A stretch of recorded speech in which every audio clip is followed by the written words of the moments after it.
Doctor BR Ambedkar 135వ జయంతి వేడుకలు కర్నూలులో ఘనంగా నిర్వహించారు. నగరంలోని ఎంఆర్పీఎస్ ఎంఎస్సీ ఆధ్వర్యంలో అంబేద్కర్ జయంతి వేడుకలు నిర్వహించారు.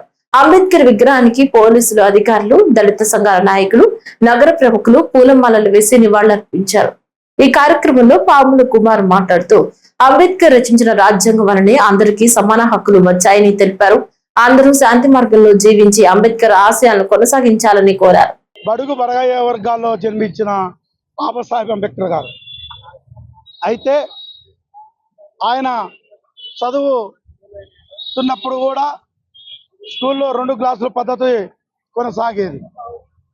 వాళ్ళు తాగిన గ్లాసులో ఈయన తాగనీయకుండా ముట్టుకనీయకుండా పాడేసేవారు. అలాంటి అనుభవాల్లో ఉన్న బాబాసాహెబ్ అంబేద్కర్ గారు కష్టాలలో మరి ఈరోజు మనం అన్నీ రాసిచ్చి ఫలాలు ఇచ్చి ఆయన మన చేతిలో ప్లేట్లు పెట్టి తినండి అంటే తినలేకుండా మన అంగి పట్టుకొని మనమే కొట్లాడుకొని ఆ ప్లేట్లో ఉన్న ధాన్యాన్ని కింద పోసుకొని సంస్కృతిలో మనం అందరం ఇప్పుడు జీవిస్తున్నాం. ఎందుకంటే ఆయన పుట్టినప్పుడు అన్నం లేదు, ఆయన మరణించి మనకు అన్నమై జన్మించాడు.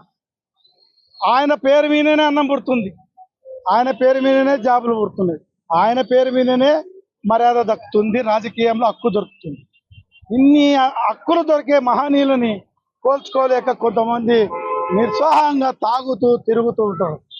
బాబాసాహెబ్ అంబేద్కర్ జన్మదినాన్ని ఎక్కడైతే భారతదేశంలో పండుగలు వైభవంగా చేసుకుంటావో అదే విధంగానే బాబాసాహెబ్ అంబేద్కర్ జన్మదిన శుభాకాంక్షలు పండుగ తీరుగా చేసుకోవాలని చెప్పి మనం అందరం కోరుకోవాలి.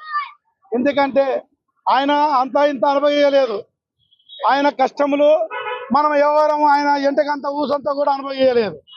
ఆయన మహానగరంలో పుట్టలేదు, మారుమూల గ్రామంలో మహార్ అనే వీధిలో నా పట్టణంలో జన్మించారు. అయ్యా బాబాసాహెబ్ అంబేద్కర్ గారు నాకో నీకో హక్కు రాయలేదు. ప్రతి ఒక్కరకు కులముతో సంబంధం లేదు. బాబాసాహెబ్ అంబేద్కర్ హక్కులకు ప్రతి ప్రాణికి హక్కు ఉంది. లాస్ట్కు రోడ్డు మీద తిరిగే కుక్కకు కూడా హక్కు కల్పించిన బాబాసాహెబ్ అంబేద్కర్ గారు.